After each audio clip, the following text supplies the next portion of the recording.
بسم اللہ الرحمن الرحیم۔ پیارے دوستو، السلام علیکم۔ شیطان یا ابلیس نے یہ قسم کھائی ہے کہ وہ رہتی دنیا تک کے انسانوں کو نت نئے گناہوں اور برائیوں میں مبتلا کرتا رہے گا۔ قرآن مجید کے مطابق شیطان اپنے اس مقصد میں تنہا نہیں ہے اور شیاطین کی ایک پوری نسل اس میں شامل ہے، جو کہ نسل انسانی کو بہکانے اور ان کے دلوں میں وسوسے ڈالنے کا کام سر انجام دیتی ہے۔ دوستو، ہمارا آج کا ٹاپک شیطان کی وہ بیٹی ہے جو کہ نہ ایک پوری کی پوری قوم کی تباہی کا باعث بنی، بلکہ آج بھی دنیا کا سب سے غلیظ ترین گناہ اس کے نام سے منسوب کیا جاتا ہے۔ دوستو، یہ قصہ ہے لاکیس کا۔ یہ شیطان کی سب سے خوبصورت اور چلاک بیٹی، جس نے دور قدیم سے لے کر دور حاضر تک ان گنت انسانوں کو جہنم کی راہ دکھائی۔ دوستو، وہ کون سا عظیم گناہ تھا جو لاکیس نے ایجاد کیا، جو آج بھی دنیا میں لاکھوں عورتیں سر انجام دے رہی ہیں؟ یہ تمام باتیں ہم جانیں گے آج کی اس ویڈیو میں۔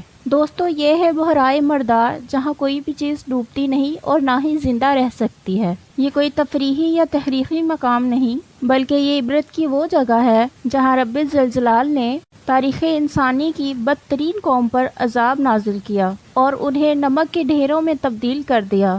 جہاں آج کل بحرائے مردار موجود ہے، یہاں کبھی سدوم اور گھمورا نام کے دو انتہائی گنجان آباد، خوشحال اور ترقی یافتہ شہر آباد تھے۔ زمینیں زرخیز اور ہر قسم کی معدنیات سے بھرپور تھیں۔ یہاں کی خوشحالی اور ترقی کو دیکھ کر ارد گرد کے علاقوں سے لوگ یہاں ہجرت کر کے آ جاتے۔ یہ بات سدوم اور گھمورا کے لوگوں کے لیے تنگی کا باعث بنتی۔ تب شیطان نے اس قوم کو بہکایا کہ کوئی بھی نوجوان تمہارے شہر میں وارد ہو تو اس سے بدفعلی کرو، تاکہ وہ شخص دوبارہ تمہاری بستی کا رخ نہ کرے۔ یہ طریقہ اختیار کرنے سے باہر کے مسافروں نے ان کے شہروں میں آنا بند کر دیا، لیکن تب تک سدوم اور گھمورا کے لوگوں میں اس بدفعلی کی عادت عام ہو چکی تھی، یہاں تک کہ یہ لوگ آپس میں بھی علل اعلان بدفعلیاں کرنے لگے۔ سدوم، گھمورا اور اس کے ملحقہ دیگر تین میں عورتوں سے شادی کرنا یا ان سے کوئی تعلق رکھنا مکمل طور پر ترک کر دیا گیا، جبکہ مرد آپس میں ایک دوسرے کو محبوب بنانے لگے۔ یہاں عیاشی و مباشی کی محفلیں منعقد کی جاتی کہ جن میں ناچنے والے بھی مرد ہوتے اور محظوظ ہونے والے بھی مرد ہوتے۔ یہ صورتحال یہاں کی عورتوں کے لیے انتہائی مایوس کن اور پریشانی کا باعث بنی، کیونکہ ان کے مرد ان کے لیے خواہش پوری کرنا تو دور کی بات، ان کی طرف آنکھ اٹھا کر دیکھنا بھی پسند نہیں کرتے تھے۔ پھر یہاں شیطان نے سنہرے موقع سے فائدہ اٹھایا اور سدوم و گھمورا کی عورتوں کو برباد کرنے کے لیے اپنی سب سے قابل بیٹی اور حسین و جمیل بیٹی لاکیس کو یہاں بھیجا۔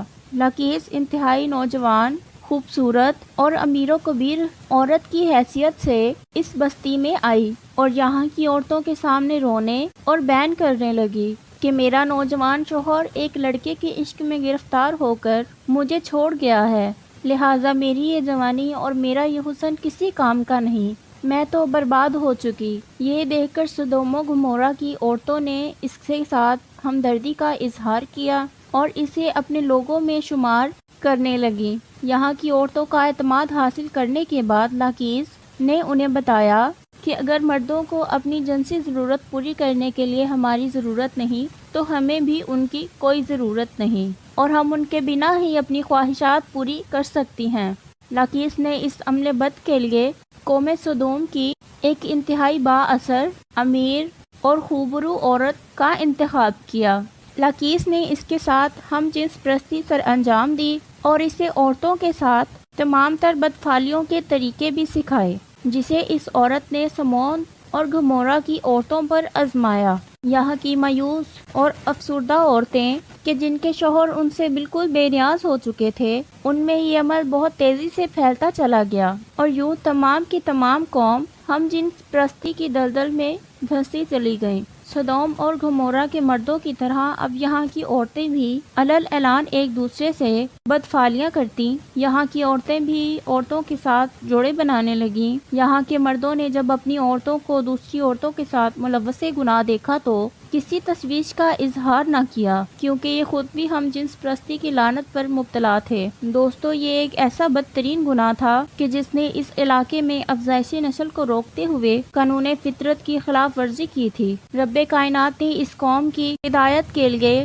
اپنے ایک جلیل القدر نبی حضرت لوط علیہ السلام کو مبعوث فرمایا، تاہم یہ قوم اپنی بد فعلیوں اور غلط کاموں سے باز نہ آئی اور کھلے عام غیر فطری گناہ کو سر انجام دیتی رہی، یہاں کہ اللہ تبارک و تعالیٰ کی دی ہوئی مہلت تمام ہوئی اور حضرت جبرائیل علیہ السلام ان بستیوں کو اکھاڑ کر آسمان پر لے گئے اور بلندیوں پر لے جا کر انہیں دوبارہ زمین پر پٹک دیا، اور پھر اوپر سے ان پر پتھروں کی بارش برسائی گئی، لہٰذا آج بھی یہ خطہ سیاہ سمندر سے بہت نیچے دھسا ہوا ہے، جبکہ اس کے اوپر پانی تیر رہا ہے، جسے ہم بحرائے مردار یا ڈیڈ سی کے نام سے جانتے ہیں۔ دوستو، قوم لوط یا قوم سودوم و گمورہ اپنے اوپر نازل ہونے والی عذاب کے ساتھ ہی اس دنیا سے مٹ گئی، لیکن وہ گناہ جو شیطان اور اس کی بیٹی نے نسل انسانی میں پروان چڑھایا تھا، وہ مختلف تہذیبوں اور ادوار سے گزرتے ہوئے آج بھی ہماری دنیا میں انتہائی عام ہے۔ خواتین کا خواتین سے تعلق کو موجودہ زمانے میں